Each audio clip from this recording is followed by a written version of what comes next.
Welcome, everybody. It is 4 o'clock, so we will go ahead and get started. This is the American Quarter Horse Foundation Scholarship Application 101 webinar. We're so happy to have a few of you joining us today. And I also want to welcome those of you who might be watching this as a recording, which we know from past experience is how really the majority of views or of viewers use this information. So whether you're joining us live or you are watching this in the weeks to come via a recording, we are so glad that you're here and hope that you find this information useful as you navigate your way of through applying for these foundation scholarships.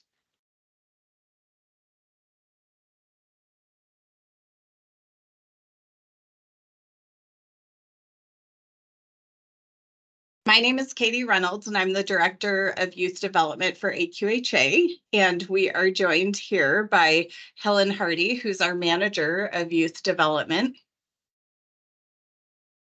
Do you want to say hi, Helen? Hi, everyone. I'm so glad to have you guys on this webinar. We are looking forward to doing this for you all and hope that you find it helpful. So we're looking forward to covering this topic today with everybody. Very good. And we'll hear more from Helen in a few minutes. We also have with us today our newest member of the youth team, Michaela Hall. And Michaela, we're glad to have you with us, at least for the first part of this. So for those of you that might reach out to the youth department, you would be speaking with one of the three of us. But if you reach out to the foundation, you are likely to find your way to some of our fabulous foundation staff. We have with us today Laura Owens, who's the programs manager for the foundation. Hi, Laura. Hello. Thanks for joining us today. Absolutely. And Laura was also just recently joined by a staff member whose name is Ashley. Ashley Owens, I think, is here as well. Yes. Hello. Ashley. So if you reach out to the foundation specifically with questions about your application process or about anything to do with foundation scholarships, these would be the ladies that you'd be speaking with. Their offices are right next door to ours. So it goes AQHA headquarters and the foundation headquarters are right next to each other. So it's good to see you ladies. Absolutely. Thank y'all. All right. Well, with that, we'll go ahead and jump in. I do want to reiterate what Helen said a couple of minutes ago. We really are doing this with the best of intentions to serve all of you as our members. We hope that this will provide you with some great information about how you can be successful in navigating the application process.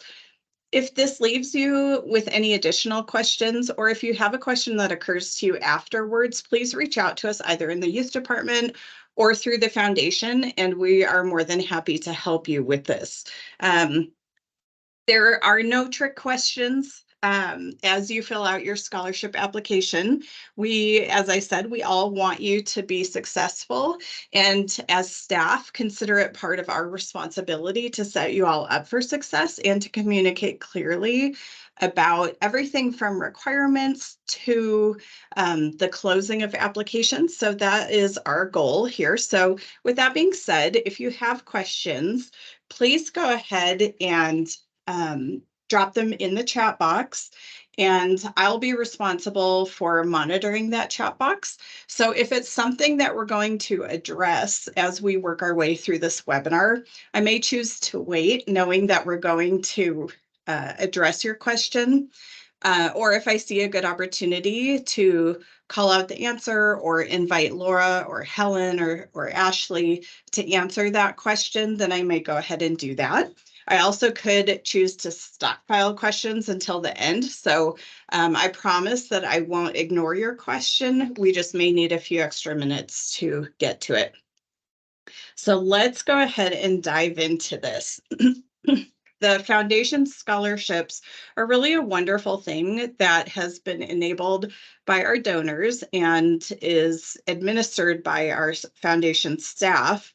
And it's really, as it says here on the screen, they've created a legacy of support for youth, and I'll sort of add to that, and young adults who develop into future leaders, and that we hope will have a lifetime of impact on our shared industry.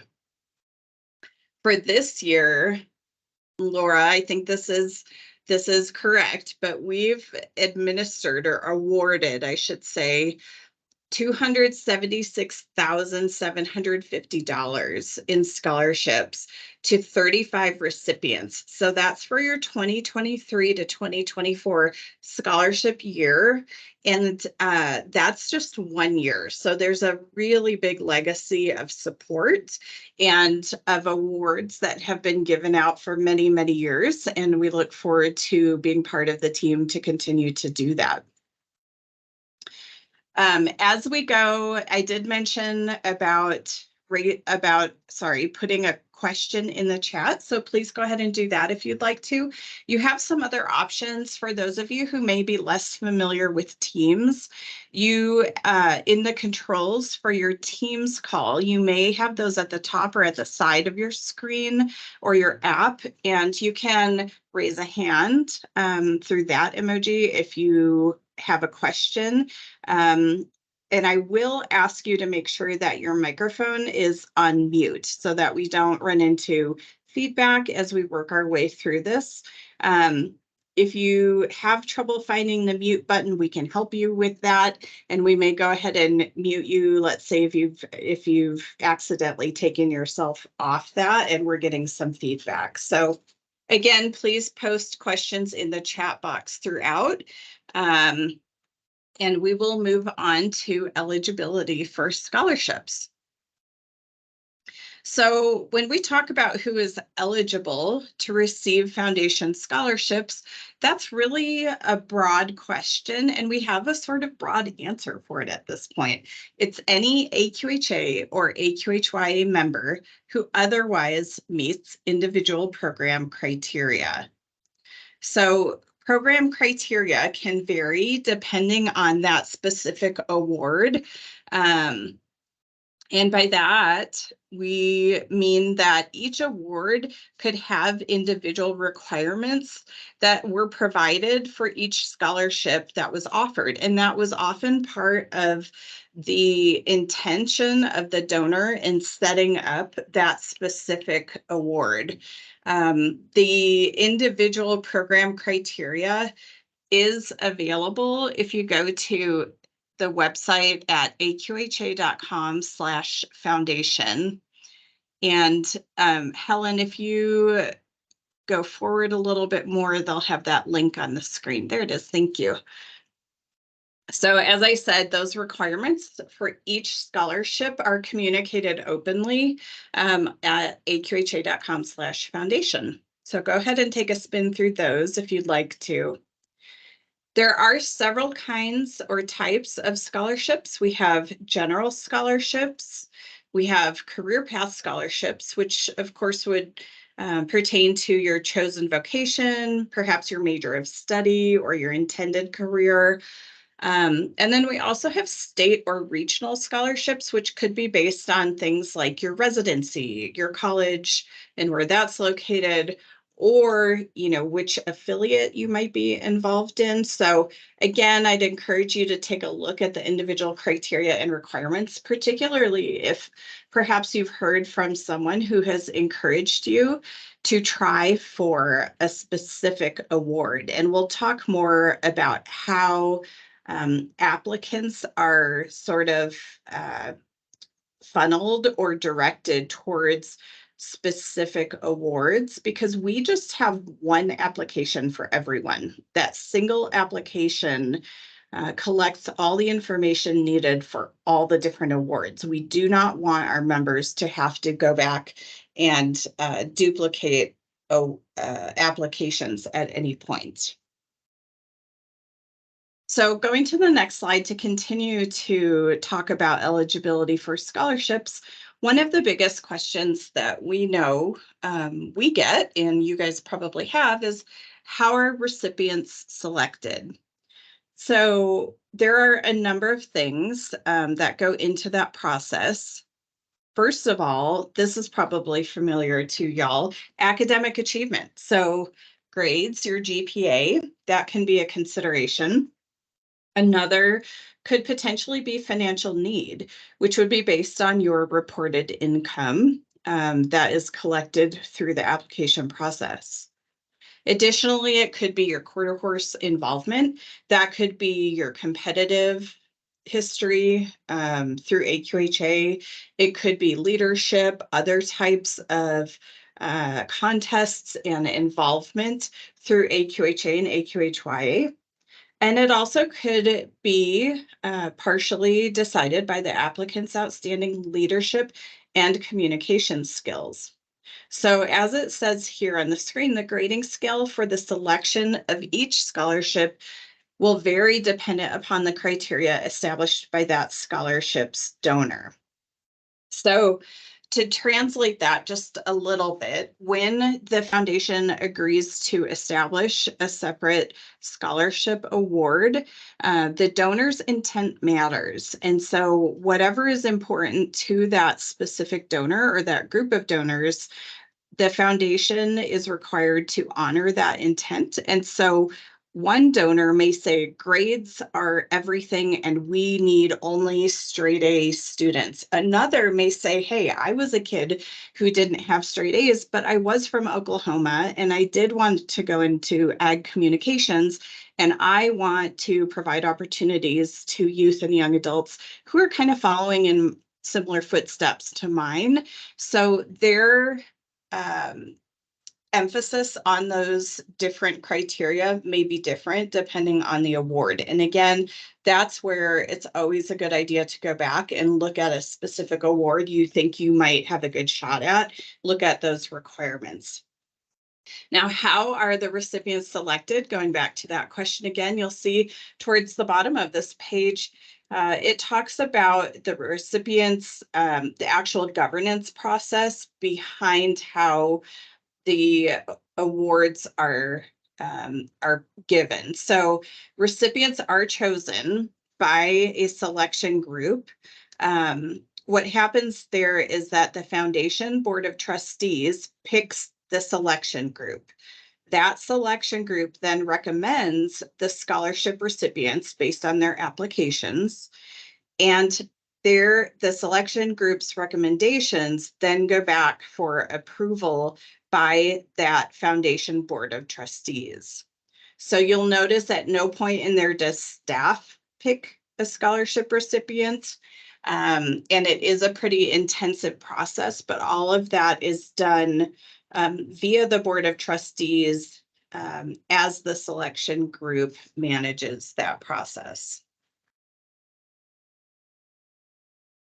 Okay, so scholarship applications. The applications are live now. They actually opened October 15th and they'll remain open until January 15th.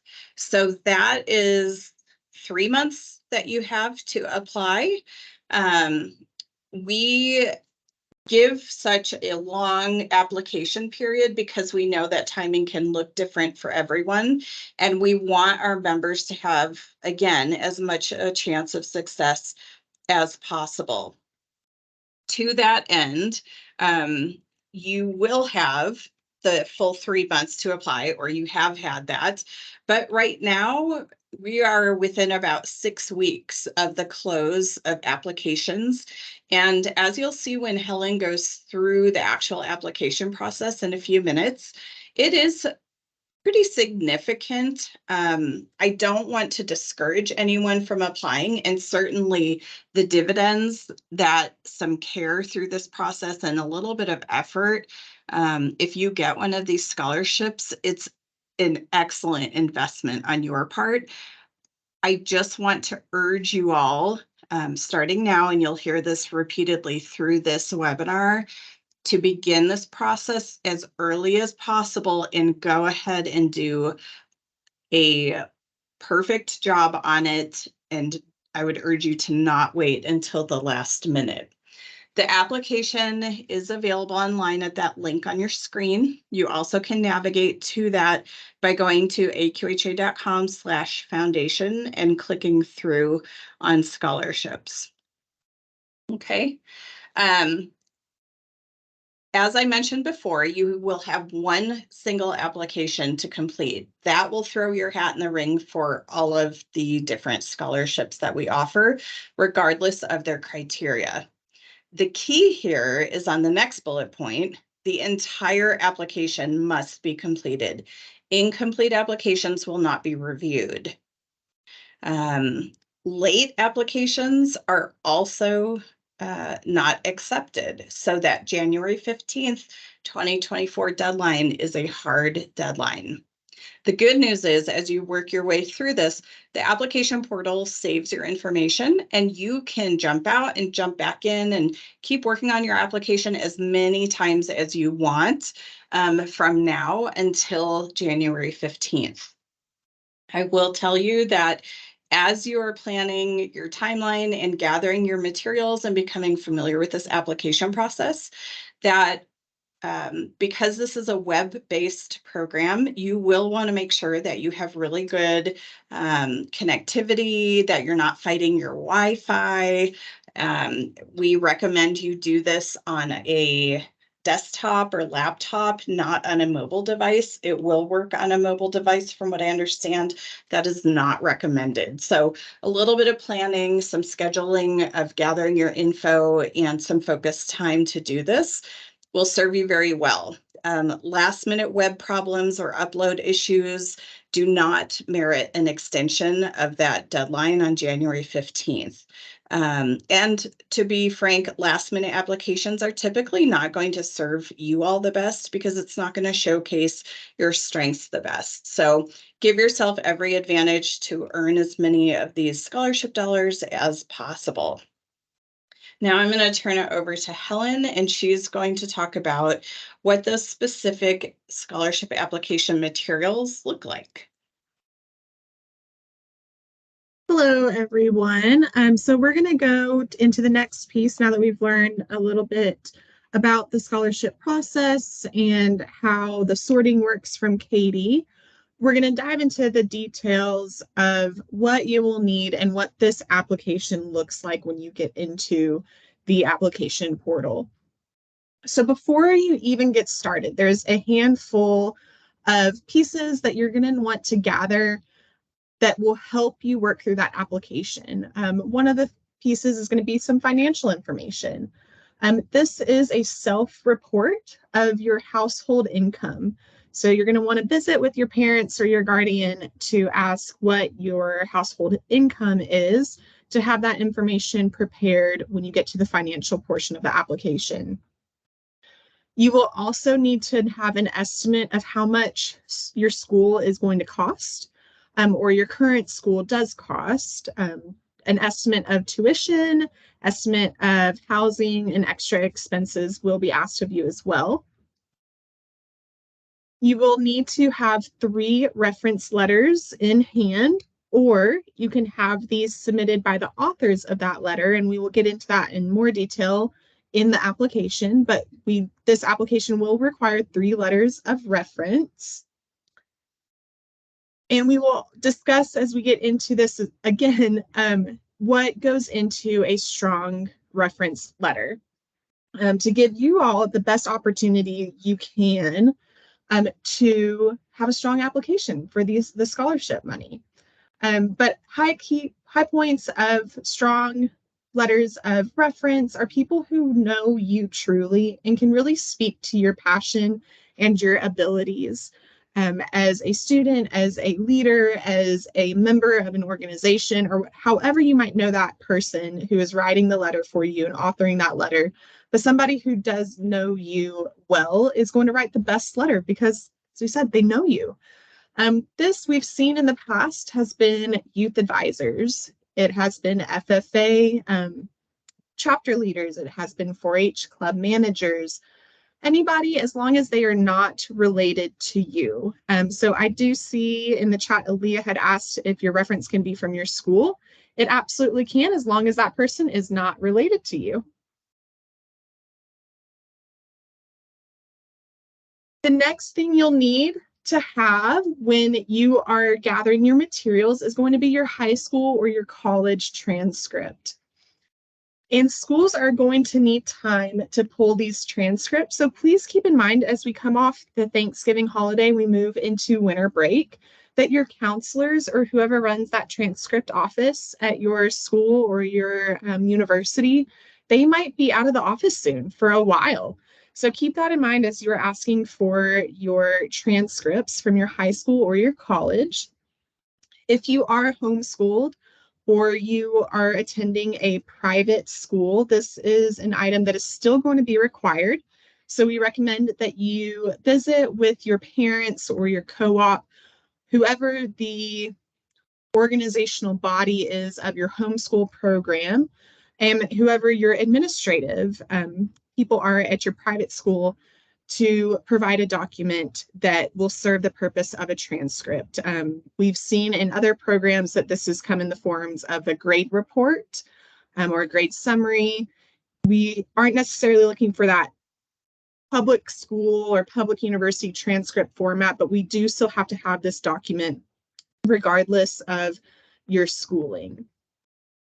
And the last thing that you will need that is optional is proof of affiliate membership if you do have that. So there are a few scholarships that will require membership of that affiliate. So I think we have somebody from Kansas, a few from Michigan in here. If you are a member of that affiliate, go ahead and have that ready, whether that's a membership card or a letter from the affiliate president or a letter from your affiliate youth advisor that you can upload in that section of the application if you so wish. All it does will make you make you eligible for more scholarships. And finally, you'll need to be ready to answer additional questions and provide some personal information. So those generic goal questions, a list of awards that you've received. So be prepared. As Katie said, this is not something that you want to wait to the last minute to take on, because there are quite a few of these short answer questions that are going to require some thought and time from your side of things. And we have another question in the chat about being a freshman in college and if you need a high school and a college transcript or just one or the other. And Laura has answered that question for us. Thank you, Laura. And you will need to include both transcripts. So if you have multiple and you're on that middle piece of like just going into college or just coming out of that freshman year, to go ahead and include both of those transcripts.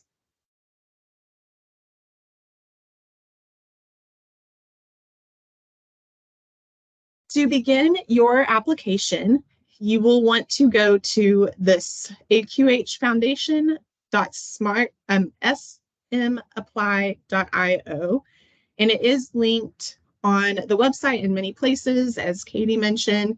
If you go to AQHA.com/foundation and go to scholarships, AQHA.com/scholarships, and the number 1, that will also get you to this link. So multiple ways to get to this link, and you can type it directly into your browser as well.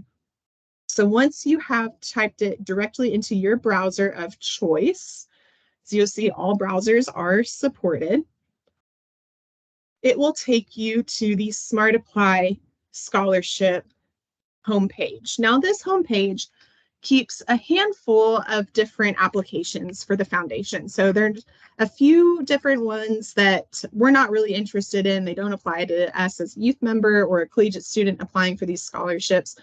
So when you get to this page, this is what it will look like. You'll see the America's Horse Cares Grant. You will also see AQHF research grants, and you'll just keep scrolling on this page just underneath that first line, and you're looking for this AQHF scholarship program box. box. And once you have found the AQHF Scholarship Program box, you're going to click the green More button. That will take you into the details of the AQHF Scholarship Program. So on this page, you will see the green Apply button, and this is where you're going to go to get started with your online application. So we're going to want to click on the green Apply, and it will take you to the Smart Apply login. So you can do one of two things. You can either log in if you have an account with Smart Apply already, or you're accessing your application for a second time or a third time, coming back in to work on it again. Or in the top right corner, you see a dark blue box that says Register. If you click on Register, as I anticipate most people will be creating an account for the first time, you will have a Register for an Applicant account window pop up. So very basic, first name, last name, email, password, confirm your password, and confirm that you're not a robot. Be sure that this email is an email that you have access to and is an email that somebody is monitoring, because this is where you'll receive all of your updates from the Smart Apply website of you've created an account, logging back into your account, and receiving that completion confirmation email. Once you have either logged in or created your account, you will be taken inside the application portal. Without starting any piece of the application, this is what the screen that you will see. And you will see on the left-hand side of the screen that there is a progress bar. It's all gray right now because we haven't started, but as you move forward through the application, this progress bar will continue to fill up, and also your tasks will be listed in this column here. So to get started, you are going to click on the eligibility form. That's your first task that you have and that are prompted to start.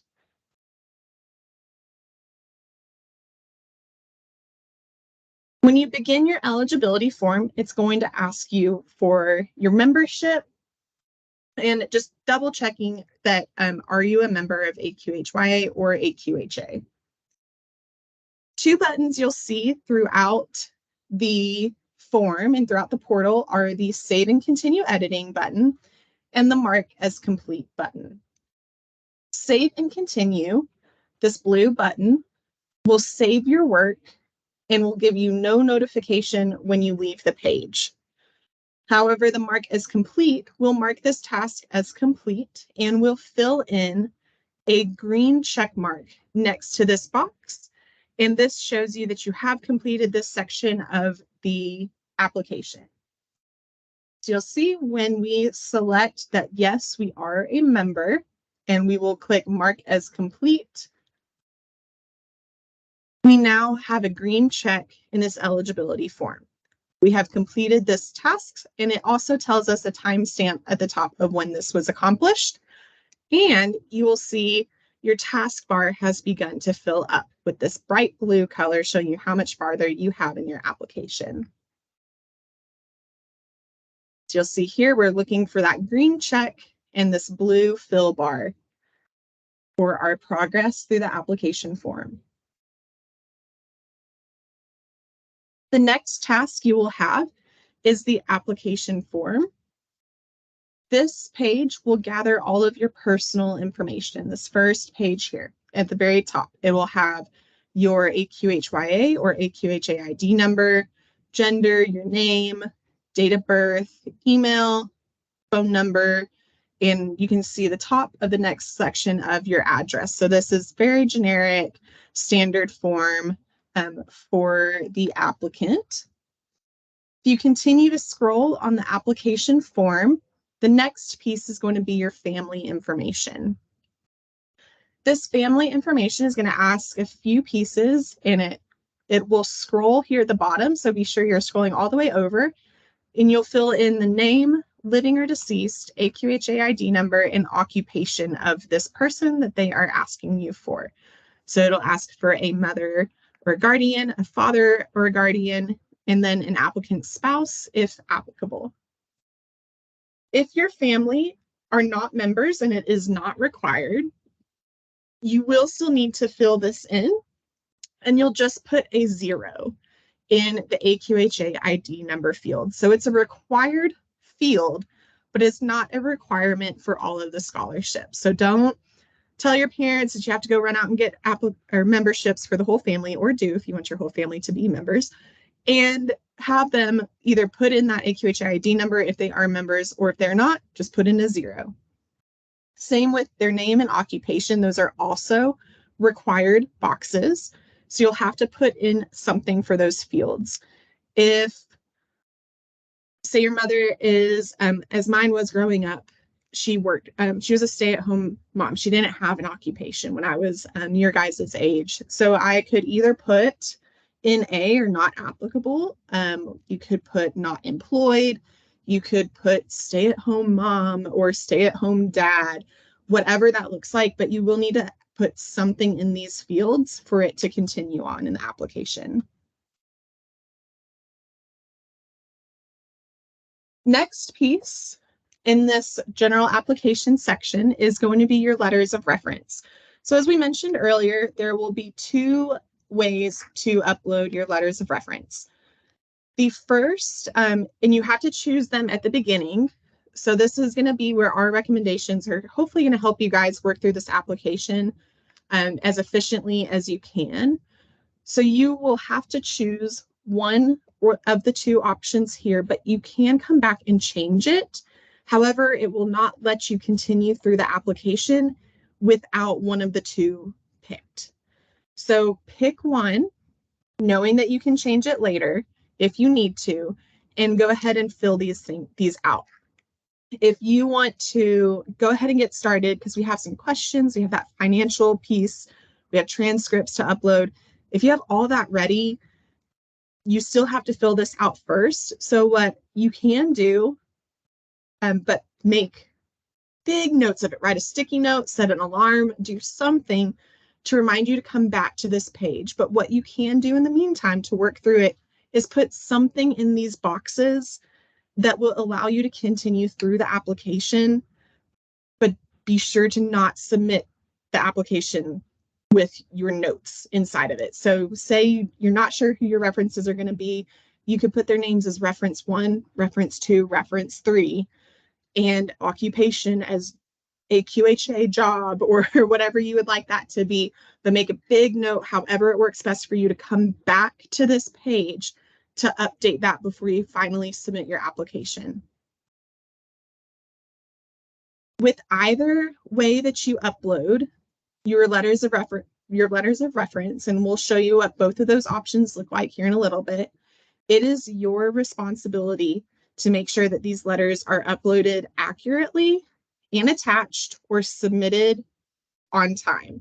So whether you pick to upload the letters yourself, which personally, that is what I would have wanted to do, to have these letters in hand or on my computer and be able to upload them myself so that I can guarantee that they made it in on time, or you can invite somebody to provide you a letter of reference. They still have to submit that letter of reference by the deadline. So if you are filling this out on January 14th, they would only have until January 15th to submit that letter of reference for this application to be complete. So regardless of which option you choose, they still have to be submitted by the application deadline, and it is your responsibility to make sure that happens.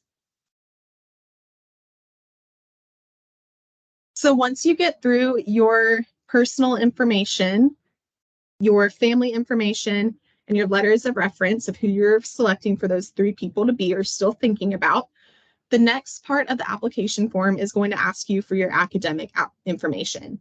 And here's where the windows are going to look a little bit different. So if you're a high school applicant, when you click high school applicant, this will be the next page that shows for you.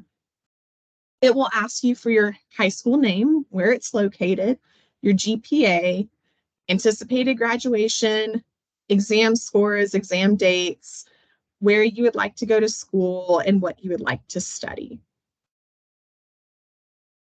If you're a college applicant, it'll ask you similar information. So again, the name of your school, what you are studying, your GPA, your graduation date, and what your degree or your certification is in. And finally, if you are a veterinary school applicant, this is what your section would look like. Again, very similar. Name of school, GPA, graduation date, plans after graduation.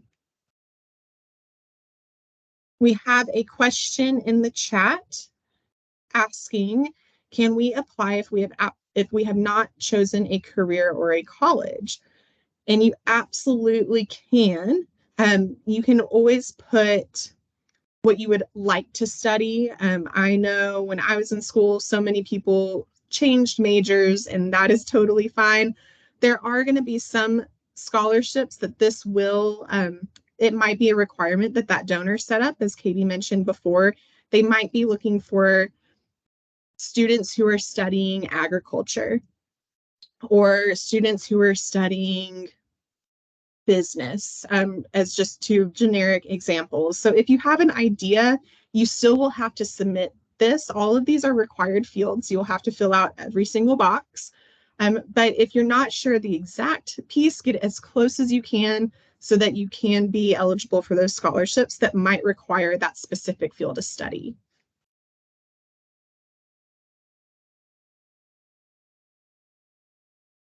Following your academic information, we'll get to some of these short to long answer questions in the application. The first one is going to be about your personal goals and objectives. As you can see on the screen, what are your long and short-term goals? Our recommendation when you get to this section of the application is to copy and paste these questions into a Word doc or a Google Doc or another platform that you feel comfortable typing in, that you can run all the fun features of that platform on. You can run a spell check on it. You can run the editor feature. You can start with bullet points and organize your thoughts until you get the answer that you would like to have.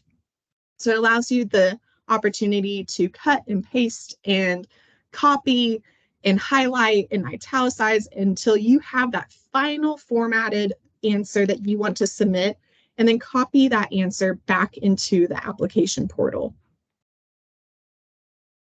If you want to take this question on later, think about it, come back to it, you can always put in a little bit of a blurb or a note to yourself, fill in later to move past this question. But as we've mentioned, is you'll find a theme that all of these fields are required, and they will need you to fill something out to get to the next page. We get a question frequently when we have these open-ended prompts of how long should this be? And as Katie said earlier, we have a vague answer to a vague question. Long enough to answer the question is how long they need to be. However long that is for you is what works. So long enough that you are answering the question, but not so long that you're repeating yourself. So get in, say what you need to say, make it impactful, detailed, well thought out, and close it there.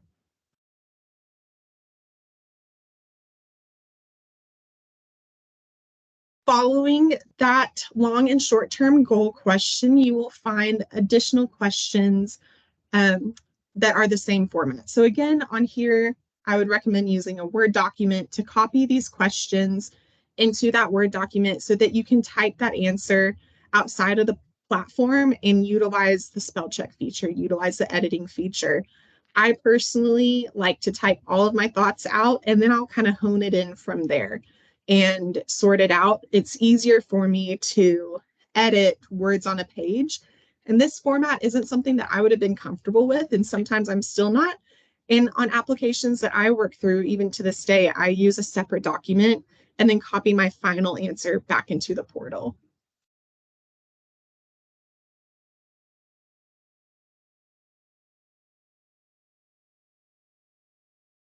The next section, still under this application form, so you can see on this slide, on this column on the left, we don't have a green check just yet, but it is green, so we are still working on it. And you can see at the top, we have a progress bar for this section. So we're about 2/3 of the way through the application form.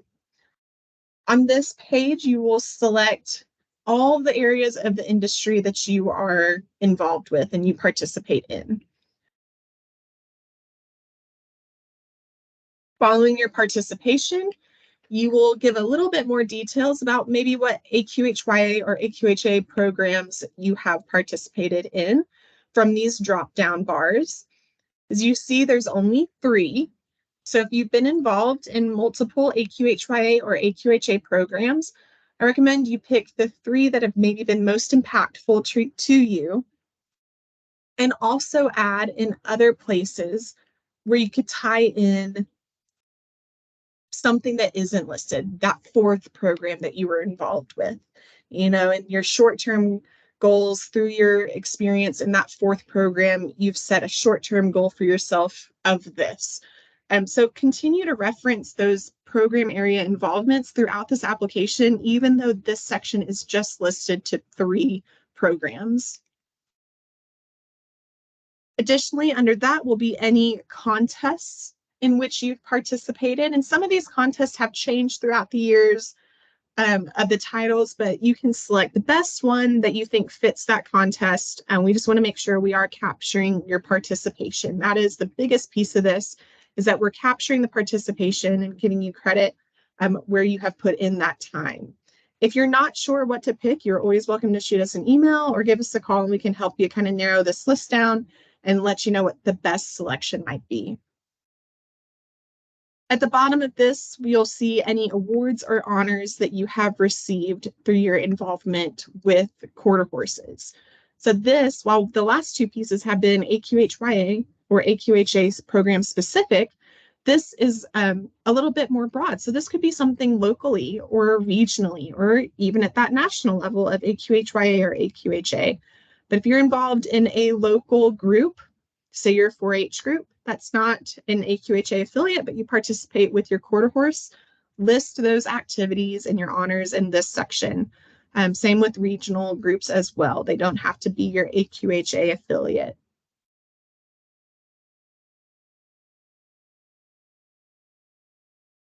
Following that, you will have an opportunity to tell us and to tell the selection committee any other organizations that you are involved with. So you can see the examples here: Empire State Quarter Horse Association, so that would be your affiliate organization; National Cutting Horse Association, could be Stock Horse of Texas, it could be NSBA, it could be any of the other partner organizations that you are involved with. Go ahead and list all of those in this section and how long you've been a member of those organizations. And then the last question here is going to be, how has your family background influenced your future in the quarter horse industry? So again, we're going to wrap up with another short to long answer question, however long you need that to be. Once again, recommend using that Word doc to copy all these questions over, format them how you would like them to format and to look, and copy those final answers back into the platform.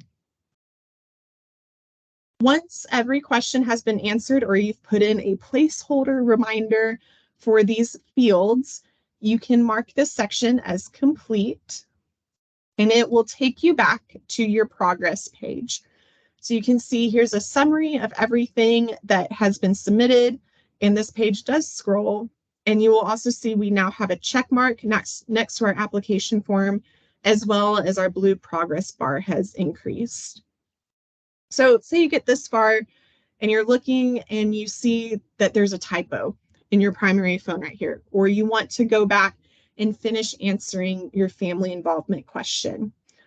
How you will go back into this section of the application, or any section of the application, is you're going to look for the 3 red dots in the top right corner, or the 3 black dots, I'm sorry. When you click these 3 dots in the corner, you'll get a quick drop down. You're looking for that last edit button. Reset will clear this whole thing out and it'll start you completely over. But you're going to probably don't want to do that unless you have the need to. But you're going to be looking for this edit feature. So right here is where we're going to look to edit any of these pieces in here to go back in and complete this application. Or if you thought about an answer, you slept on it, you want to rewrite it a little bit, you still can. These are not hard and fast pieces or fields. You could always go back and edit, and you're looking for those 3 dots in the top corner. That's how you will go back into the application, that section of the application. So moving down the list, the next piece is going to be that financial information that we mentioned earlier. This is something you are probably going to want to have ahead of time, including your household income. So visit with your parents or your guardians about that, your academic expenses, and and an idea of those academic expenses, as I mentioned, tuition, what meals, books, any extras might cost. Again, this is self-reported, so if you're not quite sure, just do your best, as a balance of some of these pieces are considered and may vary from scholarship to scholarship for those financial-based or financial need-based scholarships.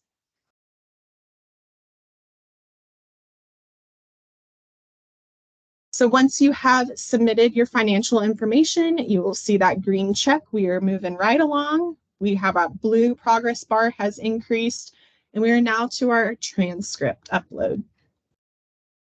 For your transcript upload, these must be submitted by January 15th. Remember, as we mentioned earlier, and Katie mentioned, that an incomplete application will not be considered. It will not be reviewed. So you want to make sure that these are uploaded and have attached.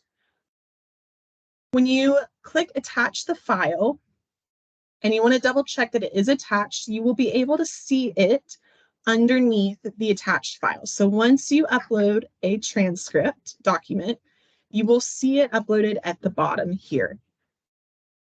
And back to our question of how many transcripts, if you are a high school student or a college student, if you should have both, you can also see underneath that you have to upload at least 1 transcript. So regardless, our homeschoolers, our private schoolers, anybody, you have to upload at least 1 transcript, and you can upload up to 2 transcripts.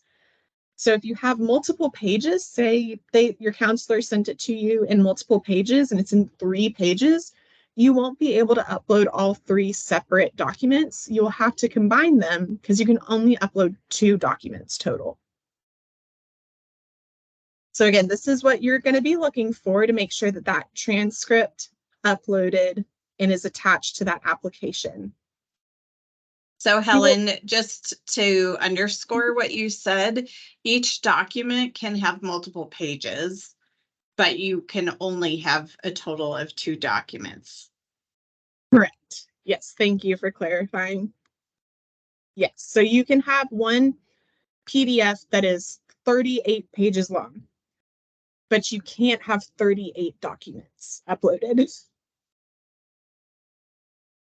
And I do want to clarify one more piece when we get into these attachment sections, is you'll see, and the red line kind of covers it up, but down here on this bottom, on this blue piece, show accepted formats. There are only 2 accepted formats of documents that you can upload, and those are PDFs and Word documents. So the file type, the extension of that file type, so you'll see it right here. Here's the extension of this file type. You're looking for .pdf or .doc.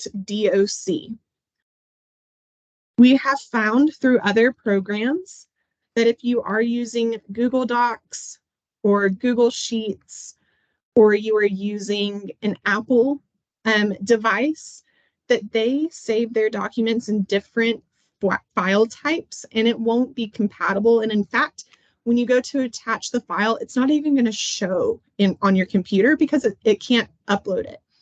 Or if you have a picture of your transcript and it's a picture format, you cannot use that. You will have to convert that into a PDF or paste the picture into a Word document and then upload that Word document. I think the biggest one we see in other programs that we do are PDFs that come from Apple devices. And these will be file types that end in .pages, Pages. Those are Apple-specific PDF files, and they might look very similar to a PDF, but when you go to attach it, it's not going to be an option because it's not a .pdf file.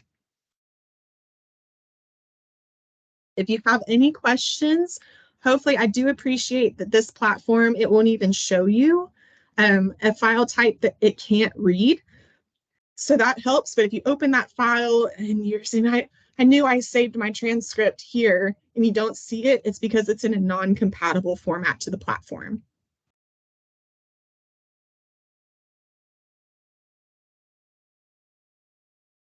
So next section, once you've successfully uploaded your transcript or transcripts, you will have your reference letter section. So this is the first way that you might see it. So remember back in our application form section at the very beginning, you had to select if you wanted to upload the letters yourself or if you wanted the platform to notify and request the authors of your letters. If you selected that you wanted to upload the reference letters yourself, this is the page that you will see. It looks very similar, if not exactly the same, as the transcripts upload. And it will have the same requirements. So it's going to have the same accepted formats of only being PDFs in Word documents. So .pdf and .doc are going to be the only accepted formats. And you will need to have 3 letters, and all 3 will be uploaded here. At the bottom, you'll see your reminder, your minimum of 3, also a maximum of 3. So you must have those 3 letters up all ready to upload. You are not able to split between uploading 2 and requesting your 3rd. You either have to upload all 3 or request all 3. I really appreciate on this page that this will give you an idea and some suggestions of who you can ask a recommendation letter from and the requirements of that person. So a recommender for an American Quarter Horse Foundation scholarship, they must be at least 21 years old. They may not be completed by the applicant's legal guardian, a relative, an AQHA or foundation staff member, AQHA Executive Committee, or the AQH Foundation Board of Trustee member and or their spouse. So all of that is in this section to remind you guys of who you can and who you cannot ask for a letters of recommendation. When you're asking for your letter of recommendation, whether that is you're uploading them yourselves or you're going to send the platform email and have them upload it directly, the rule of thumb is to give those authors about 2 weeks. So as Katie mentioned, we have 6 weeks till the deadline. So we got to fit in a 2-week window in there somewhere to make sure that you are giving the people who are writing these letters adequate time to write a good letter for you. You want to give them time to put all of their thoughts. As much work as you're putting into this application, I am sure the authors of these letters want to put in the same amount of work into those letters to, again, give you the best chance at these scholarships. So as we mentioned earlier, this is going to be somebody who knows you guys, who knows you personally, that you have a relationship with, that knows what you want to do in the future, can speak to your talents, can speak to your abilities. We've seen, as we've mentioned, strong letters coming from affiliate youth advisors, any agriculture club manager or leader. We've also seen them from other members in the AQHA industry who have known you, your trainer, as long as they're not related to you and 21 years old. We recommend you find that person who knows you well. Excuse me. Personally, looking at letters of recommendation for other programs, I think a letter from somebody who knows you well is going to speak more volumes than maybe the signed name on that. So if a person who might be the president of your local bank and everybody knows them, and you think that's going to be a strong letter, but they only know your parents because you bank with them, they might not know you as well as your FFA advisor who's been there, a year. They will know you so much better because they've spent more time with you and know who you are as a person. So keep that in mind when you are looking for who you're going to ask for these letters of recommendation.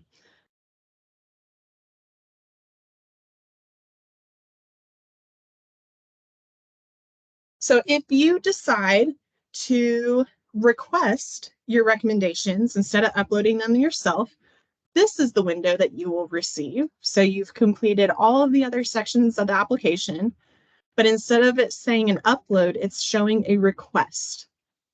So you're going to look here for this request a recommendation, and you will be able to click this request a recommendation box, which will then pop out your requesting piece. You're going to ask for the first name, last name, and email of the person that you are requesting that letter from. So these are going to be some pieces of information you'll need to have, and a message to that person saying hello with a greeting line.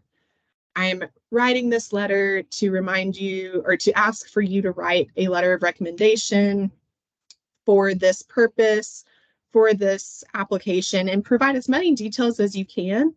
I would also include in this section, please note, the application portal closes at whatever date, or give them a turnaround window. Give them that 2-week turnaround. If you have any questions, please give me a call and leave your phone number or leave your email so that they have all the information that they need when they receive this notice from the portal. Same thing here, regardless if you upload your letters or you are going to request them, that they have to follow the same rules, the 21 years old and not related to the application process at all. Please note, we've said it before and we'll probably say it 1 or 2 more times before we're done, that even if you select requesting a recommendation, these letters must be received before the scholarship deadline. You will not be able to submit your application if this is the option you have chosen and the platform has not received all 3 of your letters of recommendation.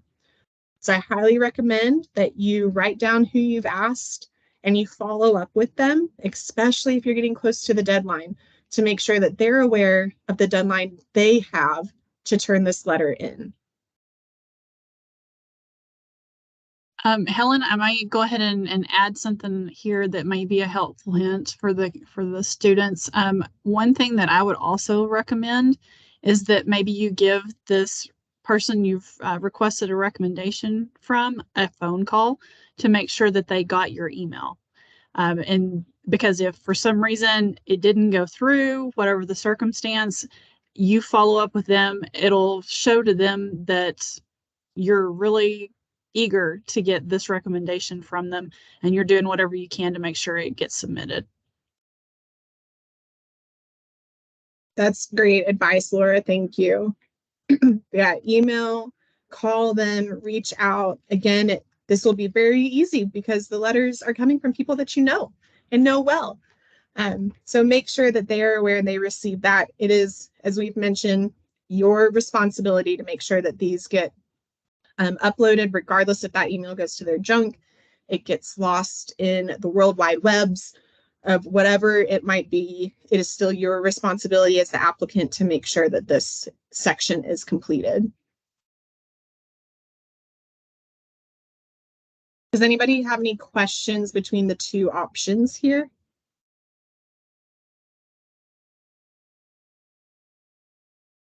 Okay. So once you have uploaded your reference letters or you have requested them and all 3 have been received, you are finished with your application unless you choose to upload that state affiliate, which if you are a member, there's no reason not to do this section. This, again, only gives you a wider net to cast for these scholarships by uploading this state membership or this affiliate membership verification letter if you are a member of that state and affiliate membership. So here, again, you'll be very familiar with this attachment file, type PDF, Word docs. You will attach it here. It will show underneath when it has been attached, and you will be able to mark this section as complete. So here's what that looks like. We have all of our green checks, and we have our full taskbar that is completely blue instead of gray now. So here you will have two options. And I recommend that you use the first option before you submit. Take a day, give yourself some time, a little bit of a brain break, come back to the application and review your application. When you review your application, it will take you to a window that looks like this. From here, you'll be able to scroll down and view each section of this application, and you will be able to edit this application if you so wish.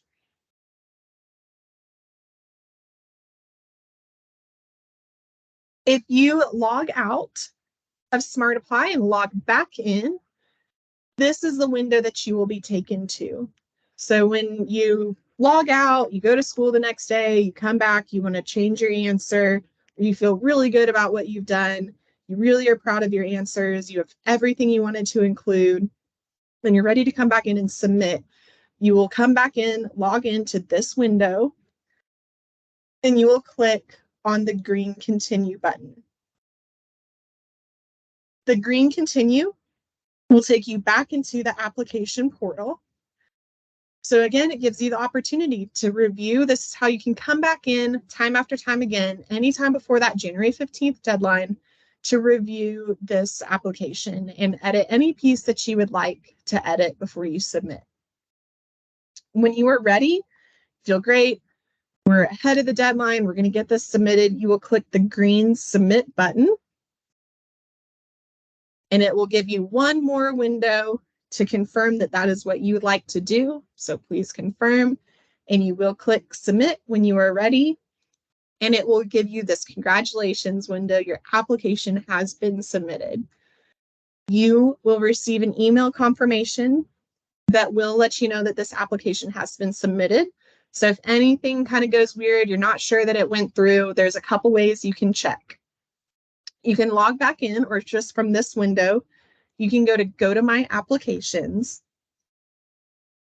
So remember, this is the kind of home screen after you log in, and you'll see here now that it says Submitted. So here's another great place that you can double check that your application was submitted by looking at this folder for your application.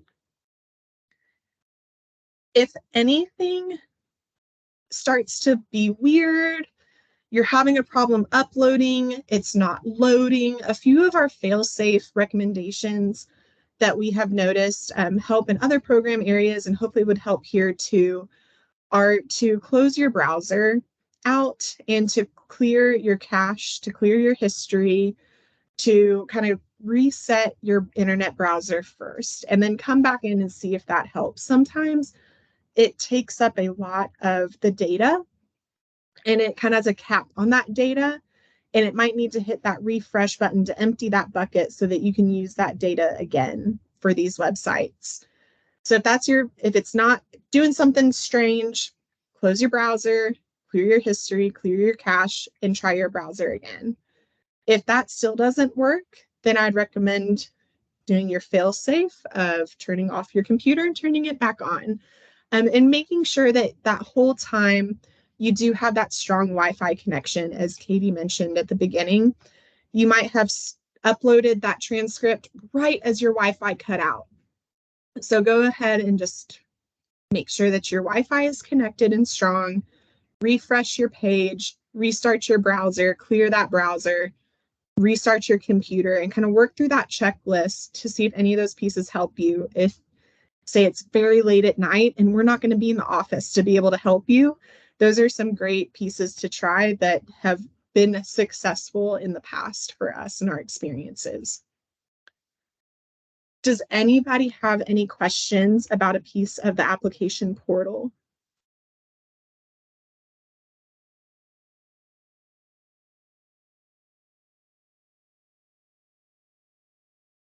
Okay. Well, with that, I'm going to hand it back to Katie. Thank you, Helen. I think it's so helpful to see how that plays out as people will be navigating through it. So we are almost there, guys. Just hang in there a couple more minutes and we will have the meat of everything that we feel is probably most useful to you delivered. This last topic that we want to cover is about award disbursements. And disbursements is just another word, basically, in this context for payment. So scholarship payments will be sent to schools on a semester by semester basis.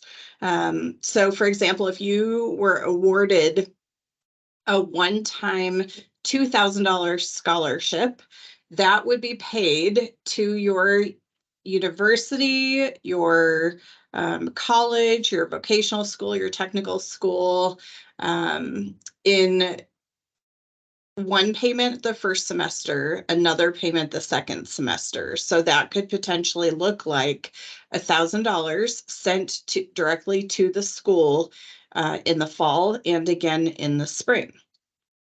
The awards may be eligible to be applied to that 1 year, 2 year, or 4 year degree plan. That really is dependent on any specifications that the foundation is managing on behalf of the scholarship's donor. So again, this really has to do with the foundation doing a consistent and a very detailed, thorough job of carrying out the wishes of those who established that portion of the scholarship fund. Recipients do need to attend an accredited school, but this is a question we get fairly often. Does it have to be a 4-year degree? No, it doesn't, as I said above. So you could be attending a college, a university, or some kind of vocational or technical school. Those are all great options for an education, and we recognize that. And along those lines of how things might look different for different people or at different stages of their education, the awards may support undergraduate, graduate, accredited vocational school, and even veterinary school. Now, those disbursements, remember I said they're basically payments, those are paid to the university, not to the individual. So you will not get a check from the foundation in the mail. Your university will get a payment that can be applied to your student account for specific types of uses or balances that you may owe to the university on your behalf. And then finally, if you are lucky enough to be the recipient of a multiple year scholarship, you also will have annual requirements of things that you'll need to submit so that you can continue to receive those annual or semester by semester payments. So as we honor that multi-year commitment to you, in return, you also have to meet specific requirements, and those could be for something as simple as keeping your GPA or your hours meeting a minimum requirement, and that will vary by award. So those are things that Laura and the foundation team can walk you through if you are selected for an award, whether it's 1 year or a multi-year. All right, so this is kind of where we wrap it up, everybody. I'm gonna strongly recommend that you mark your calendar, your date book, your planner, put it in your Google Alerts, put it on your phone, January 15th. Now, the trick there is that you, as Helen said, and as I've said, you go ahead and kind of backwards engineer this. So you need to walk back from January 15th to allow the time that you will need to gather your financial information. That usually takes a little bit of a team effort with your parents or your guardians, with also time allotted for you to reach out to your references or the people that you have in mind for that. Make sure that they are willing and able to do that, and to give them ample time to get that reference letter either uploaded or sent to you so you can upload it. Helen mentioned this earlier, but your schools may be going on a break. So definitely plan ahead, whether you're in high school or college, or as we mentioned earlier, if you're going to be submitting both transcripts, plan ahead. College breaks are long, and we don't want you to be caught in between if there's nobody to pick up the phone or answer an email at your school. And then finally, if you're applying for a state or regional scholarship, you will also need proof of membership in that state affiliate. And as we mentioned before, that is not your AQHA ID. That may be a different type of proof that's provided by that affiliate. It could be a membership card, it could be a receipt, or possibly even a letter from the affiliate president. If you have questions about that, reach out to your affiliate first. And also know that you can always reach out to us here at AQHA or at the foundation for some assistance if need be. One more thing that I will add while we're talking about calendar and that deadline of January 15th. January 15th is actually Martin Luther King Day. So AQHA will be closed, as will many other businesses and institutions. So if you are trying to wrap up or submit any of your final details for this process, please understand that you will not be able to reach AQHA staff after 5 p.m. on January 12th.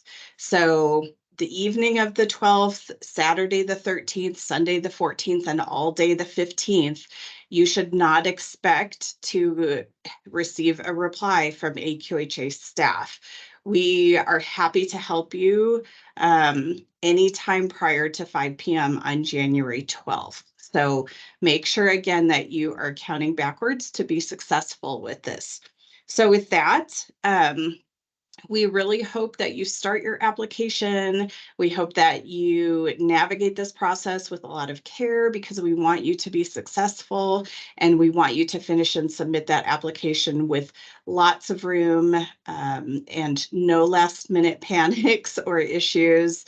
And so that when we come in on January 16th, you have submitted a wonderful, complete, and careful application for your best chance of success. So with that, Laura, since you are really the one who lives with this day in and day out, did you have any other input or insights that you'd like to provide for this audience? I think we've covered the high points. We've had some really great questions in the chat. Peyton mentioned she wanted to see if applicants could receive multiple scholarships. And I just want to point out that no, that they cannot receive more than one scholarship at a time. However, once they complete the receipt of that initial scholarship, they can reapply for other scholarships. So that is an option. So, be sure to keep it on your radar that even though you may or may not qualify 1 year, you can definitely resubmit an application further on in your college career in order to try to receive those scholarship monies.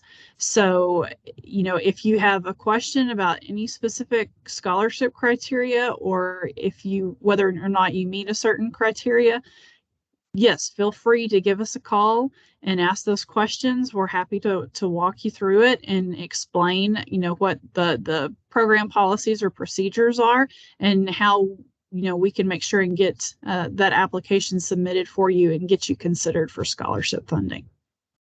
Perfect. So if a member needs to submit their application for the first time as a high school senior, let's say whether they're selected for an award or not, in the future, they can reapply as long as they're potentially eligible for any of those awards. Absolutely. Wonderful. Okay, are there any other questions that we can answer for y'all? If so, you are welcome at this time to unmute yourselves or to drop a question in the chat. We'll hang on the line a couple more minutes, but we thank you for joining us and hope this was helpful. As I mentioned before, this will be posted online.